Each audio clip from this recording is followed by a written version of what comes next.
Hello and welcome to VST Presents the Sports Telegram. As always, I'm Arshavir Saryan, joined by Kenny Hodges and Kaylie Harden. It is an exciting time. We're actually missing out on getting the full week's worth of coverage for you here with week 4 in the NFL. That Thursday night game was a banger. It was, and man, am I kicking myself in fantasy, and I'll just leave it at that. Yeah, Kenny knows. Kenny knows. But there's an exciting slate for everybody here. We're excited to get rolling. Kenny's put together some awesome stuff for us, so I'm gonna pass the baton on it. Thanks, man. Listen, it's a amazing time. We're about to hit the quarter pole of the NFL season, and we have so much to talk about, so much coming out of week 3.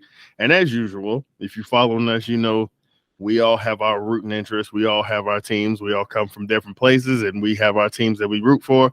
So we're going to open up with the Homer segment. We're going to talk about our teams, Arshavir's Raiders and Cowboys, my Jets, and Kaylie will talk about her Browns. We'll start with you, Arshavir. You know what? Let's get the negativity out of the way.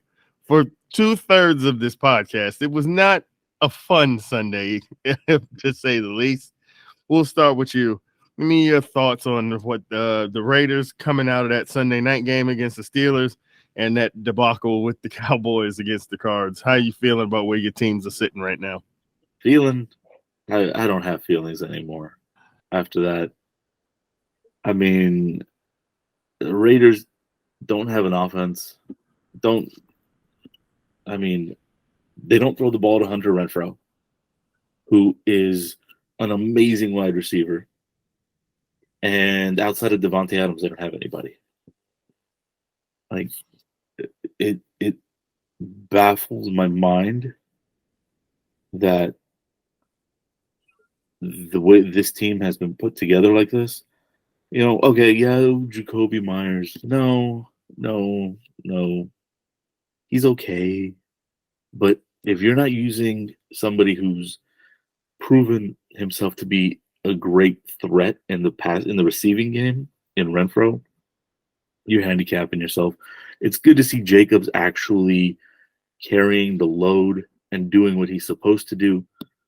But I'm not sold on Garoppolo. I'm not. You and I said it off camera a while ago. He feels like Derek Carr. To me, he's like a Derek Carr light. Honestly, I'm just like, we could have kept Carr, who meshes well with everybody they had already, and focused on the line. Maybe they could have put some focus on an offensive line. But I digress. The Raiders are going to suck this year. I'm not counting anything. They're just garbage. And the Cowboys. Yeah. How do you go to Arizona and just leave a hot, steaming pile out there? There was no offensive flow. The defense seemed like it was sleepwalking. Just nothing. There was nothing happening. And then that interception at the end of the game has me worried, because that's what we saw from Dak last year and the year before. And if he's going to keep doing that, then this team is going to sneak into the playoffs and get blown out in the first round because he can't take care of the ball. Yeah, so the question I'll ask, piggybacking off of that for you with the Cowboys, obviously half joking, half serious when we had talked about how, because I say half joking because I ended up picking them in my picks as well, because I did not, even though I said this is a game I would normally stay away from the Cowboys, I didn't think there was any way they were going to lose to Arizona. Did the Trevon Diggs injury really affect the team that much I get it. He's a big blow to the secondary. It changes some of the things they like to do because of the fact that you could put him on an island, which then kind of makes it easier for Micah Parsons to do his thing. But I don't know if you can attribute that to their struggles in that game and not being able to stop Arizona, because that was the part that was very weird about that game, was the idea that Connors was kind of running it down their throat, and they seemed to be attacking Micah Parsons a lot in that game as well. It had nothing to do with the passing game. The fact that Dobbs completed 17 of 21 is nothing. It's irrelevant because it was 189 yards. That was nothing. It was all West Coast dink, pop, boom, boom. You know, the problem was they couldn't tackle anybody. Yeah. You know, they Michael made Wilson. Josh Connor, Michael Wilson had 2 receptions for 86 yards. Yeah. Are you kidding me here? You know, James Conner carried the ball 14 times for 98 yards. Mm-hmm. Randall Moore, of all people, had 3 carries for 54 yards. Yeah. Joshua Dobbs, the quarterback, had 6 for 55. So they didn't tackle. They were sleepwalking. That's exactly what they were doing. And look, they only had 4 quarterback hits the whole game. So how many pressures did they have if they only had 4 hits? They weren't getting any kind of penetration. I'm done. They were sleepwalking. Yeah.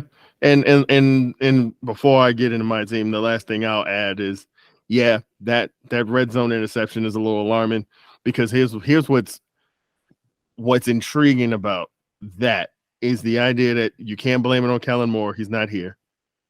If anything, that was a positive trait for Dak last year and Kellen Moore's offense, was that he was efficient in the red zone. He threw a lot of picks, but normally they didn't really occur in the red zone.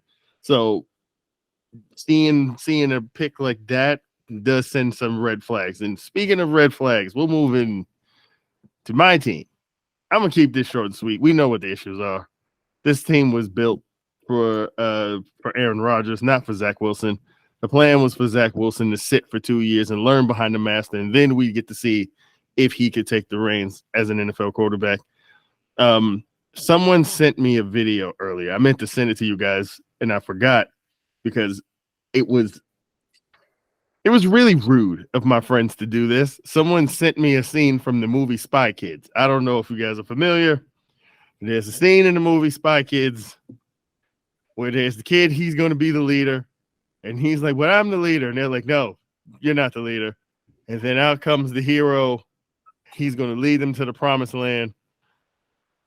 He walks into another room. He gets zapped. And then they turn around and they look back at the kid. It's like, all right, you're up. You're the leader again.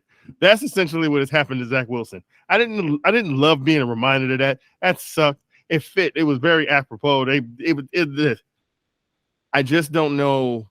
The time is ticking now. We're 1-2. The season is obviously far from over, but there's so many issues that sort of probably we're going to rear their ugly head even if we had Aaron Rodgers. The fact that this line can't block, which is how Aaron Rodgers got hurt in the first place, because Dwayne Brown couldn't block a phone number, let alone a defensive lineman.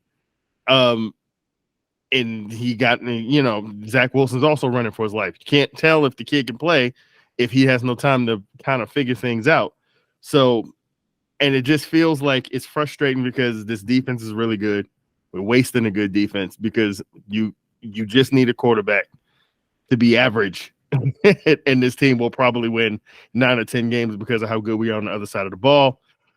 This is going to be a long week. We've got Kansas City coming to town. We won't even talk about that in the look ahead portion later segment because we know what's going to happen. There's going to be lots of touchdowns, lots of mentions of Taylor Swift.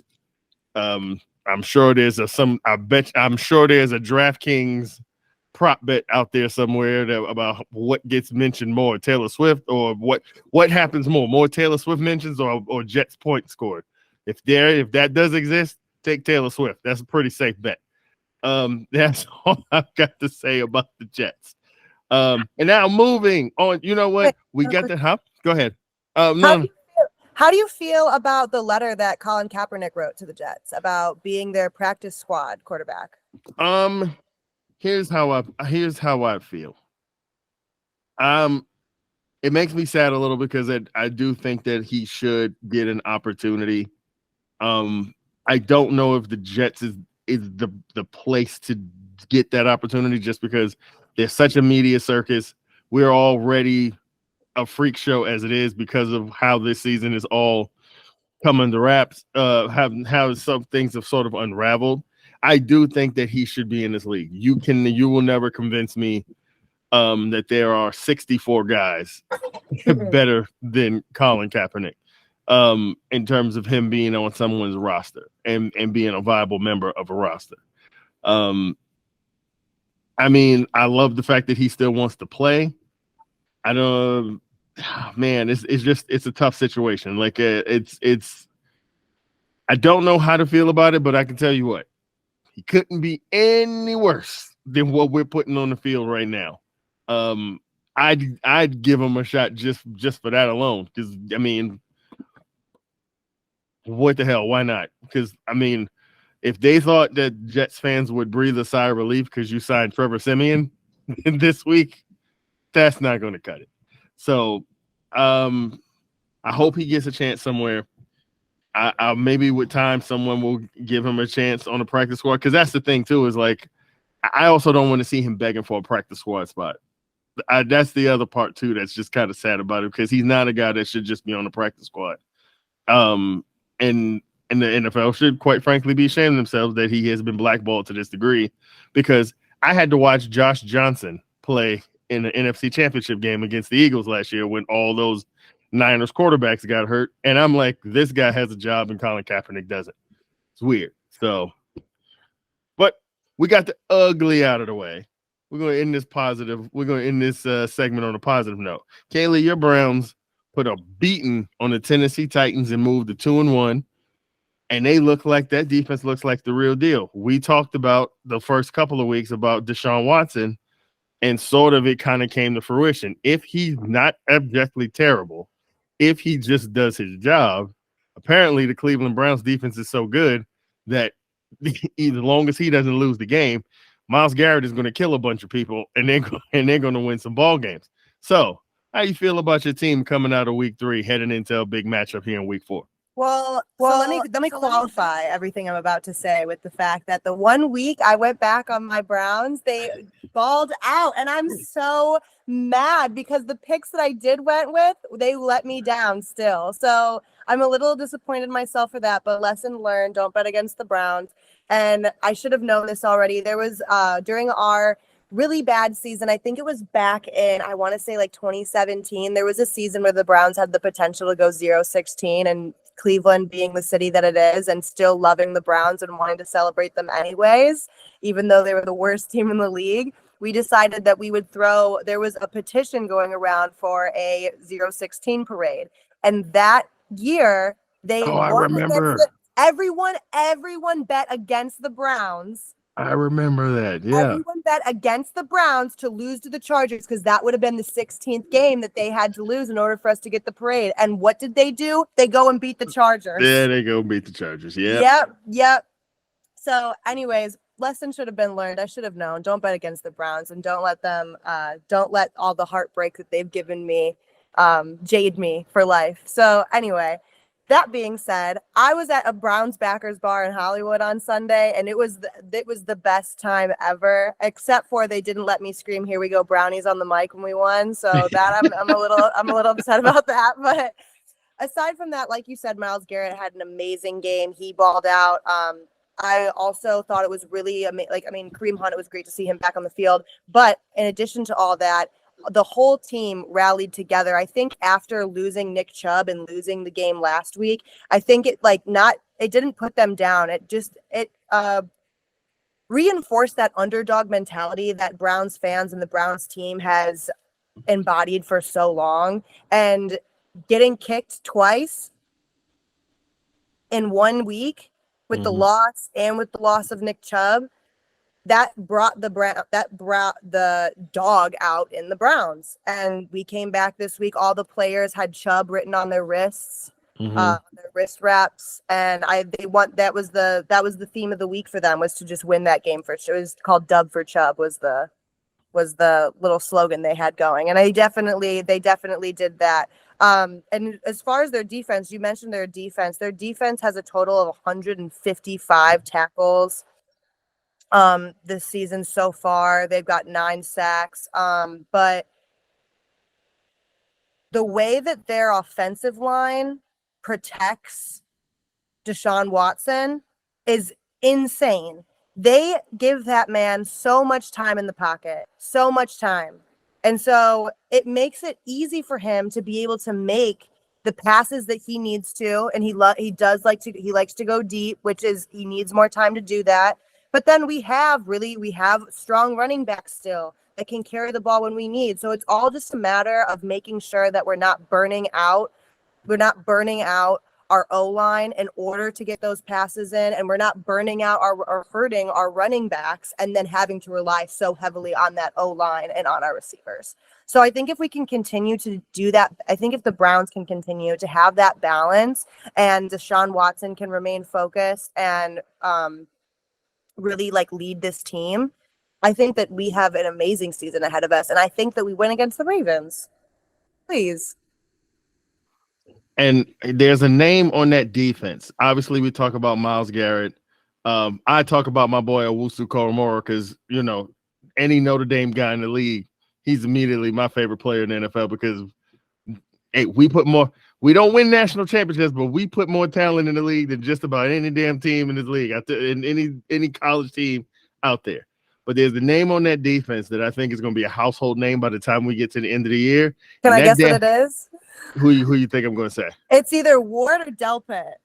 Grant mother bleeping Delpit. I told people when he came out of the draft, he was drafted way too low because the plays and the tape that he put out there at LSU, I'm not sure. I know he had some injury history coming out of LSU, but if you saw him at LSU, he reminded you of Tyrann Mathieu. He was like Honey Badger Part 2 when he was at LSU, and he has come into the league. It took him a while to kind of get going, but now that he's figured it out, this man is flying to the ball. He is knocking people sideways. He is everywhere. He is one of my guys on my list of guys that I must watch every week. And and now when you look at the Browns, what makes them so special defensively is a special defense has to have a special talent on every level. You got to have and they have two because they've got Denzel Ward on the outside, and then they got Delpit out back there in the deep third. They got those linebackers who fly around. You got Myles Garrett up front. This defense is legit. They are for real. So if the offense just kind of keeps up and doesn't lose games, man, the ceiling is the Super Bowl for this Browns team to me. That's what I think. So moving on to our headlines of the week. There's a lot of news and notes that kind of came out of the league this week. I'll give you the ones that we think are the ones that are most noteworthy. Obviously, we'll start with the remaining unbeaten teams. We're down to just 3 after the Cowboys lost. After the smoke settled, we're down to 3 teams unbeaten remaining in the NFL. The Eagles, the 49ers, and the lone unbeaten team in the AFC are the Dolphins, which we're going to get to them in a minute of what they did this weekend. So I'll start with you, Kaylie. Of those 3 teams, who do you think remains? Who do you think gets beaten first out of the Eagles, the Dolphins, or the Niners? Okay, so I'm probably going to second guess myself here, and I know it already because I really want to say the Eagles lose first, but I feel like that's wrong because earlier today, when I was trying to decide who my picks were going to be this week, I was discussing my options with somebody, and they said that they were betting on the Niners, but I had some doubt because I think the Eagles will surprise us. I think that I think they'll surprise me. And I don't think that it would be unheard of if the Eagles outlast the Niners and the Dolphins. I don't think that's unheard of. I mean, They were in the Super Bowl last year. I know. And I think that it's going to be, I'm going to go with my original thought and say that I think it's going to be the Niners. I think the Niners are going to lose first. And I think the Dolphins are going to ride this high for a couple more weeks. Okay. All right, Arshavir, listen, I know this is a stupid question. To ask the Cowboys fan. But of those three teams, the Eagles, the Dolphins, the Niners, well, actually, as a Cowboys fan, there are two teams you'd like to just see get knocked off immediately. But of those three teams, who do you think falls from the ranks of the unbeaten first? When you asked me this, or when we were kind of just putting it together, I was like, Eagles, no hesitation. But I went through and I looked. If they don't lose to the Commanders this week, I don't think they lose until week 7, when the Dolphins put a number on them. That being said, I'm gonna stick with the Eagles, because I could see a scenario where they're both undefeated in week 7, and then the Dolphins humble the Eagles. I internally very much want to see a Dolphins team match the undefeated Dolphins record. That would be sweet. So I'll just leave it at that. Yeah. Oh, man, it's tough, right? Because again, a lot of it comes down to schedule, right? And I'm also, for myself, I'm looking at these three teams. I think they're all strong. I think they're balanced. But it's tough. And I know people who know me are going to be like, of course you would say that. But I look at the Dolphins and I just look at this fact that they are a great team. They're going to put numbers on people. But I look at their schedule and I just see a couple of potential landmines because of just how wonky the NFL is. Look at what just happened with the Cowboys last week. Like, sometimes you just don't play your best game. And when you look at the fact that they got the Bills this week, a Giants team that is better than what they've shown, like you said, Carolina, yeah, they probably would put a big number on them. But then having to go to Philly, you know, dealing with Belichick, who quite frankly, like we talked about a couple of weeks ago, I talked about you guys off air, Belichick pissed me off because I'm like, don't take this away from us. This team is fun to watch. Don't you come over here with your 3 deep safeties and try to make them through everything underneath and then tackle and make the Dolphins not fun to watch because you want to make the game ugly because your team stinks. So there's some landmines there for them. That's why I think they're the biggest candidate. They're the candidate to me. So that's where I'm going to go. I'm going to go Dolphins because I think this might be a tough one. They just traditionally don't play well in Buffalo, so I could see them losing a game that gets squeaked out, a close one. So I'll go Dolphins. Also, screw the Dolphins and screw their fans. And well, I mean, as a Jets fan, that's what you want. As a Cowboys fan, it's the Eagles for me. Yeah. Well, among other NFC East teams. But yeah, my thing is, and I'm going to wrap it quick. I think if they get past the Bills, which they very well could, because the Bills have not been playing like world beaters. Yeah. So if they get past the Bills, I don't think the Giants or the Panthers can stop them until that week 7 matchup with the Eagles. Yeah. And so that's me clarifying. Absolutely. My stance right there. Mm-hmm. But yeah, let's keep rolling. All right. So it's good we left off on that Dolphins talk because the next headline of the week is the Dolphins hanging 70 piece on the Denver Broncos this past Sunday. They did it in style. They did it with ease. Quite frankly, if Mike McDaniels didn't play the role of a gentleman, they could have went and broke. They probably could have broken the NFL record, the modern NFL record for points in a game, which I think is 72. They had an opportunity to kick a field goal, and he chose not to, or to go for try to get the field goal to break the record. He took his foot off the brakes. I'm sure the Broncos are like, oh, you could have did that 30 points ago. But yeah, a 70-point outburst by this Dolphins team. So the question I have you guys, I'll start with you, Kaylie. Are the Fins the team to beat in this stacked AFC? I think they're definitely posing a threat for sure. I mean, this is a tough group to be playing in for sure. And they definitely came out and made some noise with this 70-point game. I mean, their offense, I don't think is going to stack up, though, that well against some of the other strong defenses that they have to face. So in with the Broncos, I think that there was a little bit of an unmatched advantage there already. And so I think that if they can come and they can beat the Bills, then I think that they can take that win and stand on it. And maybe at that point, then they'll be the team to beat. But I don't think as they stand right now, I don't think that it's solid enough to say that the Dolphins are running it.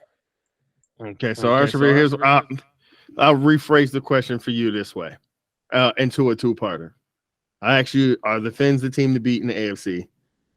But also, a 50-point blowout in the NFL. Does that say more about the Dolphins or more about where the Broncos are? Because to me, poor Garrett Bowles, I don't know if you guys saw that clip of him in the locker room and when he was talking to the media and talking about how 7 years in, he's like, all I know is losing, which is not something we've associated with the Broncos from a good majority of our lifetime. But before the Chiefs, they were sort of kind of established as the team that was usually sitting somewhere near the top of the AFC West, but they have fallen on hard times. Sean Payton has come in with his stupid bucket hats and talking about how bad Nathaniel Hackett is. Hey, listen, Nathaniel Hackett didn't get 70 put on him last year at any point. So does this say more about the Fins, or does it say more about the Broncos? And do you think the Fins are the team to beat in the AFC? I'm going to answer it all together because that's the stream of consciousness I'm dealing with at the moment. It says more about the Broncos because you can't put 70 on a team unless they're just that bad, that weak. You know, no team is going to let you score on them. So to do that, they have to either fall apart or you have to play flawless. And I don't think, and Miami was not flawless. Let's just put it at that. No, they gave up 20 points still. Exactly. Mm-hmm. So yeah, it says more about them. And that right there is where I look at the teams to beat in the AFC. Don't look at the record right now, but until somebody humbles them, and when I say humbles them, I mean beats them out of the barn, the Chiefs are still the team to beat in the AFC. They're the defending Super Bowl champions. As long as they've got Patrick Mahomes and Travis Kelce and Andy Reid, and they keep tweaking and doing things around the edges, that's the team to beat. And I hate saying that. Yeah, and the only thing I'll add is every week, Tyreek Hill, we laughed, we mocked, we ridiculed him when he did that podcast before he ever took a snap in Miami and was telling everybody, oh, Tua is way better than Patrick Mahomes. Oh, the way the ball comes out of his head is so accurate. It hits me in the numbers every time. This guy's great. This guy's great. He's better. And we all looked at that and said, get out of here. This guy's insane. And you see how that the offense is sort of transformed clearly from year one to year two, where he gets that ball out so quick. And they even did the comparison, which made me queasy a little bit, made me throw up in my mouth a little bit, where they were showing how eerily similar, it looks to prime Dan Marino and how quickly the ball comes out of his hands and hits receivers in stride. And I'm like, well, but I don't know. He might be onto something. They got to win first before anybody gives that any credence. But Now, I mean, real quick. Mhm. Yes, right. They got to win. They got to do things. But on that Tyreek Hill, he's got 25 receptions on 35 targets. The next nearest player with receptions in Miami is Raheem Mostert with 10 out of the backfield. So, and then the next, when it comes to targets, is Jalen Waddle and Smith. And Or Smythe. Sorry, Smythe. He's got the E. So that is literally the offense, is get the ball to Tyreek Hill and let him go. And that kind of is a little concerning. But I will say on the ground, they're doing all right. So the balance is kind of there. If one of these other receivers actually also develops that chemistry with Tua, forget about it. Then you can start talking about this offense being what people want to talk about it being. Tua's great and all, but he still has to prove it. And I still think he doesn't have all the weapons, or at least they're not showing up. Well, here's the thing. The numbers get skewed a little bit because Waddle was in concussion protocol, so he didn't play this week, which also makes it scary that your 1A, 1B receiver didn't play and you still put up 70. And somehow, even though they didn't end up trading for Taylor, or because the asking price from Indianapolis was insane. But sometimes there's blessings in disguise, because this kid, Devon A-Chain, I mean, every time Red Zone put the game back on, he was sprinting up the sideline for 20, 25 yards. So they've got weapons. They're loaded. But yeah, you're right. Until they beat the Chiefs, that's the question. And they'll get their chance this year because they're gonna meet down the line this season. And the last headline of the week, flipping the other way, the Minnesota Vikings, 0-3, still winless, dropped the game against the Chargers. The Chargers being the Chargers, and Brandon Staley going for it on fourth down on his own 20, trying to give that game away to the Vikings. And Kirk Cousins throws an interception at the end of the game. The Vikings lose. They fall to 0-3. So the question I have for you guys, is it too early still to pull the plug on the Vikings, especially now seeing what Detroit looks like in this division? Jordan Love looks like he's ready to kind of lead that Green Bay team. Yeah, the Bears are a mess, but is it too early to pull the plug? Can they still win that division, or is it time for them to entertain the idea of trading Kirk Cousins and trying to get maybe a pick or something back for him? We'll start with you, Kaylie. What do you think? You think it's too early to give up on Minnesota, or should they be thinking about getting Kirk Cousins out of there? They don't need to be just thinking. They need to start making moves. Like these games, they happen fast. We're going week to week, and a lot of stuff is shaken up. We're only in week 4, and there's already like definitive things happening. So I think it's time that they really consider and even start having some conversations. What do you think, Arshavir? You think it's too early to pull the plug, or should the Jets be on the phone offering a day 2 pick to get Kirk Cousins out, pull him out of there, so they can start building for the future? What do you think? Simple as that. And here's the thing: if they go 0-4, then people need to be on the phone, be like, hey, we'll take everything that's not bolted down, because this team is setting itself up for a disaster at this point.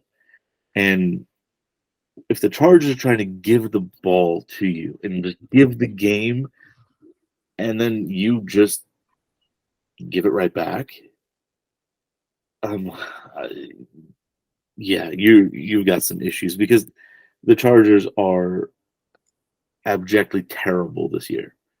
Let me put it this way in comparison. If the Chargers play, I think the Chargers play the Dolphins this year. They played them. Yeah, they played them week 1. Yeah. So, yeah, that was right. That was week 1. I was going to say, if they play again, I would not be surprised if the Dolphins were to turn around and put 70 on this Chargers team because they just do so many things that are head scratching. And they gave that game away to the Dolphins in week 1. Gave it away in week 2. Gave it away in week 3. Tried to give it away in week 3, sorry. And here we are. So, no, the Vikings, yeah, they lose this week. You sell everything that's not bolted down. All I'll say is this. You're already in the lead. In the Caleb Williams sweepstakes, you guys are already in first place because Arizona messed around and beat Dallas this week. So you already got a leg up. Man, I say throw it all in. Trade Kirk Cousins. Play the backups.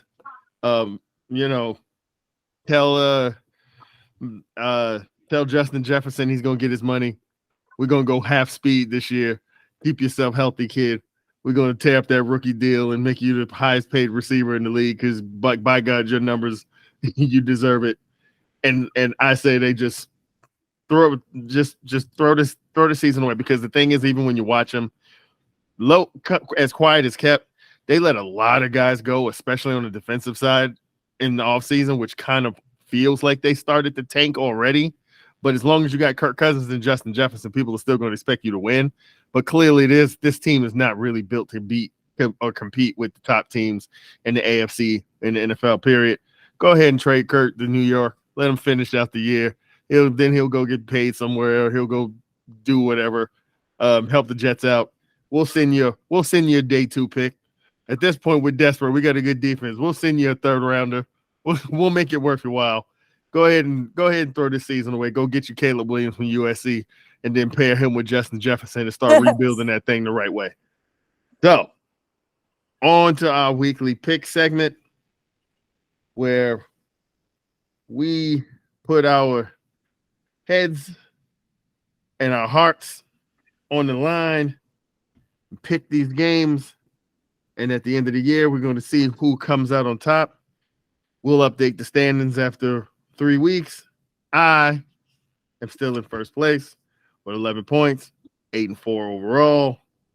Arshavir stands in second place with 8 points, with a 7-5 record overall with his picks.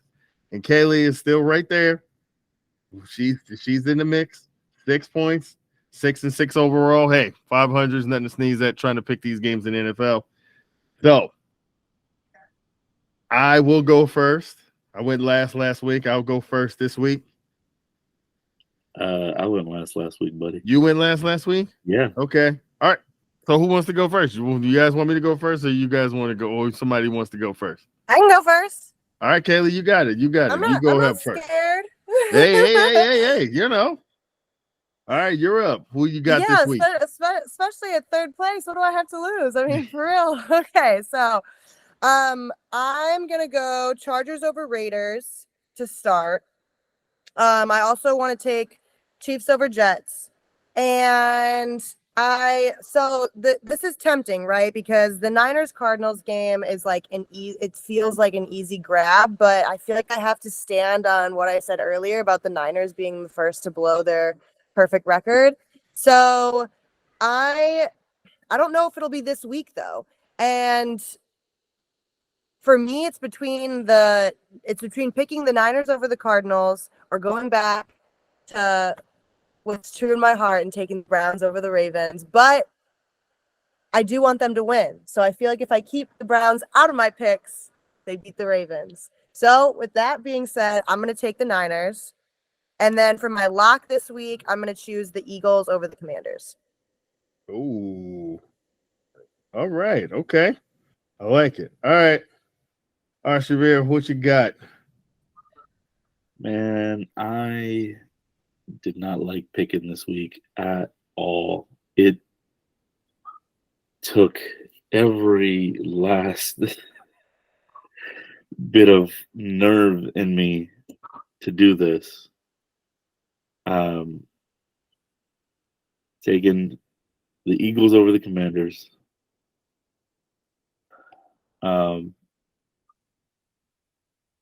Steelers over Texans.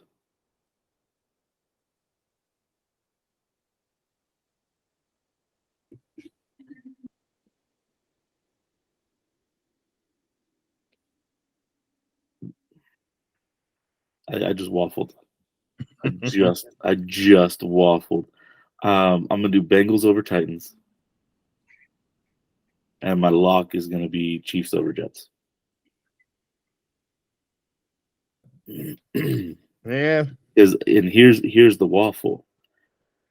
It was for me. It was either Niners Cardinals, Bengals Titans, or going counter to Kaylie with Raiders over Chargers, but I don't trust the Raiders. So, those are my picks. Okay. So yeah, I too agonized over some of these picks because we're also getting to a part of the year where I will begin to second guess myself immediately, especially once you start seeing things happening in the NFL that you didn't expect. I didn't expect the Cowboys to lose that game last week. I thought the Browns would beat Tennessee, but I thought Tennessee would put up more of a fight, and the Browns just smacked them. So I'm like, man, I underestimated the Brownies. I quite frankly, one of the games that I picked, I was bitterly disappointed with what the Jags did against the Texans. So on a week-to-week basis, you never know what's going to happen in this doggone league. That's what makes it so hard to prognosticate and pick these games. But nonetheless, I will give you my picks. Started with the Dolphins over the Bills. I agree with everything we've been saying earlier. This team is riding the wave. You've put up 70 points. I think they're going to fly high in Buffalo. I think it's going to be a tough game. I think it's going to be similar to that game they played against the Patriots. I think Buffalo has the defense to kind of maybe slow them down a bit and make them have to play.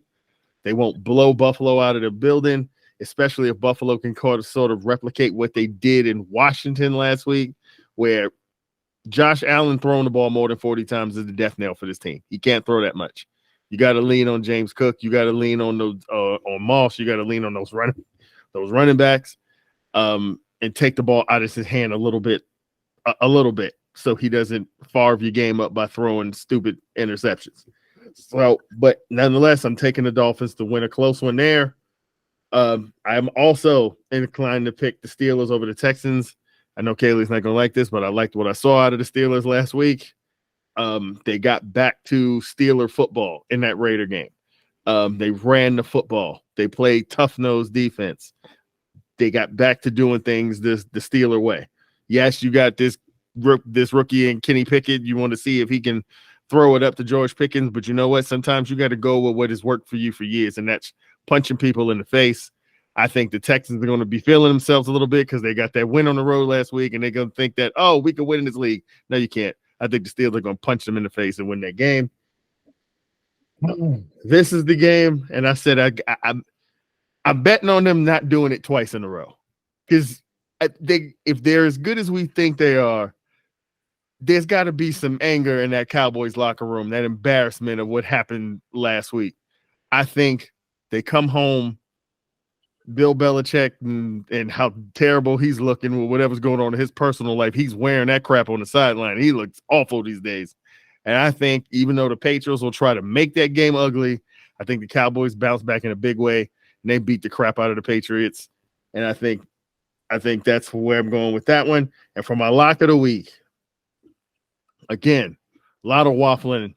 There were a few games that I kind of slid into this spot.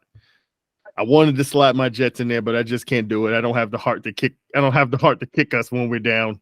So I didn't want to do it, even though it feels like that would have been a safe bet. But I'm going to go Niners over Cards. I don't think the Cards can do it twice in a row.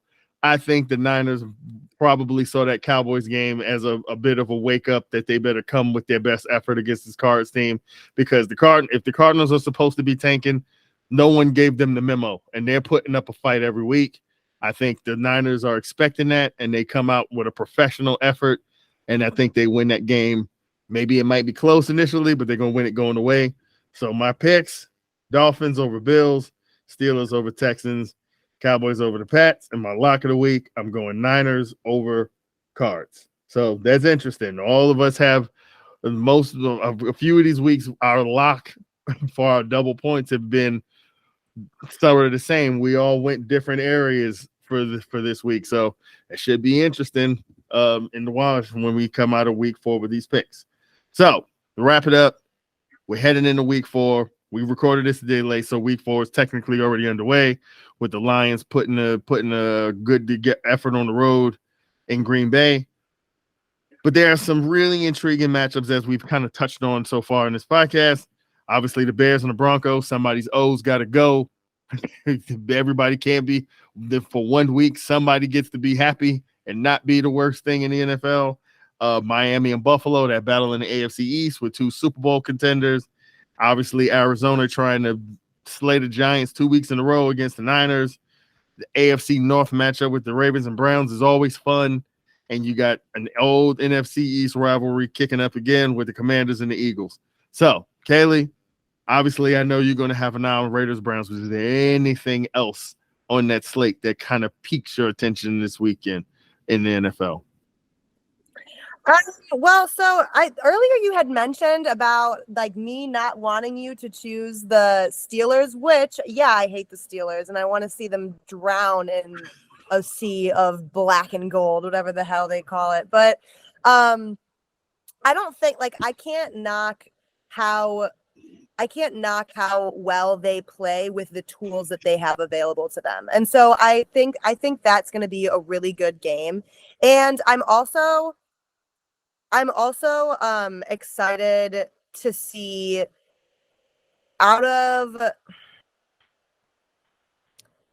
I think there's a lot of potential for teams to come back from a 1-2 record and be 500 again and put themselves back in the mix with the teams that are currently standing at 2-1.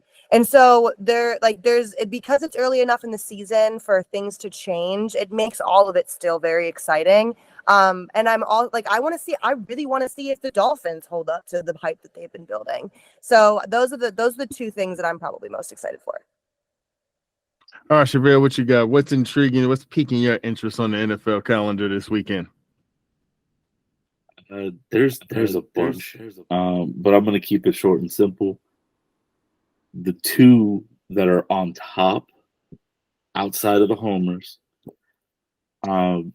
Cleveland, Baltimore, because did Cleveland actually turn the corner last week and really show that they can? This is who they are. Deshaun Watson can kind of take care of the football and let the defense just wreck everybody. And are the Ravens going to put it together? And if there's ever a game for them to really fully put it together and show that, no, they're actually legitimate contenders this year, you do it against a team that has a defense like the Browns. So that is very intriguing to me. Florida, Buffalo. This is the one, the Miami, Buffalo, Florida, Buffalo. I'm talking about the Dolphins. Miami, Buffalo, because again, this is Miami's chance to push an undefeated streak that could go into week 7. If they can do it. And then again, what's Buffalo going to do on defense against this offense? Can their offense be balanced enough to keep that Miami defense on its heels and keep that Miami offense off the field? That's more important in that sense. They've got to move the ball. They got to score. They got to keep Miami off the field on offense, and their defense has got to do some work. So that's right there. And there's a lot of other ones, but I'm going to leave it at 2.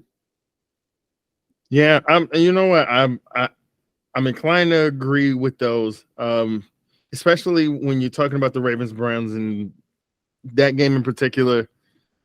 This is the game they got to win. It's far too dramatic this early in the season to say it's a must win, but it is the sort of win that if you want to make a statement that you are indeed in that echelon of teams that we are going to put in a mix of like, oh, they got a chance to go to the Super Bowl. You got a banged up Ravens team that's down a left tackle, down a starting running back, down a receiver, down a bunch. unfortunately for the Ravens, this is a few years in a row now that early in the season they have already starting to become a walking mash unit. You got this team coming into your building. I want to see the Browns stomp these guys. I want to see Lamar Jackson running for his damn life. I want to see Myles Garrett with his fingertips reaching for the back of his jersey, and Lamar Jackson's got looking like a deer in the headlights because at any given moment this man might snap him in half. This is a week that I want to see the Browns move to 3-1 and really sort of stamp themselves as we're a team that you're going to have to deal with, and it's not going to be fun having to come play us here in January if they win that division. Obviously, Miami and Buffalo, that game sort of kind of tells itself. We got the Madden cover boy against the guy who's kind of like the favorite in the clubhouse right now to win the MVP the way Tua has kind of started the year. But this is a chance for both of those teams to sort of let us know that they're right there still with Kansas City and with Cleveland, with some of these teams in the AFC that we think have a real shot to get to the Super Bowl. But there's one other game that I'm watching, I got an eye on, and that's the game that in the early slate, in the early window, that Jags-Falcons game going in London. And the reason why I'm intrigued by this matchup is because if we're going to have this conversation about Trevor Lawrence, and is Trevor Lawrence the guy that we're going to put him in this same conversation with some of these other quarterbacks, this is a game you got to go win. Your team looked terrible against the Texans, a team that you guys should have beaten last week. This should be their division when you look at the South. The Colts shouldn't be the team in first place. The Texans are rebuilding. I like D'Amico Ryans. I think he's going to get the Texans turned around, but they ain't ready yet. The Tennessee Titans, come on, Ryan Tannehill is an interception waiting to happen every week. We saw how they looked against the Browns last week. This should be Jacksonville's division, and it shouldn't be close. So you lose a game like that to the Texans, you better go to London this week and beat the tea and crumpets out of the Falcons in that early window. Put a number on this team and sort of reestablish that you are the team to beat, and a great quarterback, a guy who's on his way to being in that conversation. This is the sort of week where you go and you win a big game and you make a statement. So that's another game that I'm looking forward to. And on that note, guys, that wraps up another episode of VST Presents the Sports Telegram. We look forward to another great week of action, and we're going to continue to bring this to you week after week after week. Program notes to add in. We still got to figure out when we're going to do it, but we should have some baseball coverage coming for you guys soon because the playoffs are just a couple days away. The NBA is right around the corner because we got to get into talk with the Lakers and some of the things that have happened around the league, and the big Damian Lillard trade that just went down, and whether that was done out of despite Miami or if it was done to please Giannis. So there's lots of things even outside of the NFL that we're going to bring you guys soon. Can't give you exact dates because we got to make this stuff all fit around our regular coverage and the things that we do on a weekly basis. But as soon as we get there, we will make sure we record it. We will upload it. Make sure you hit that like, subscribe, and that notification. So if you like what you're hearing, if you like being a fly on the wall for these conversations that we have off air as it is, make sure you leaving us. Make sure you follow us, and so you can get all of this coverage as it comes through. So thank you guys for listening. This has been fun. For Arshavir Saryan, for Kaylie Harden, and myself, Kenny Hodges. Thank you guys for listening. We'll see you guys next week. And I want to get my chant in. Here we go, Brownies. There you go.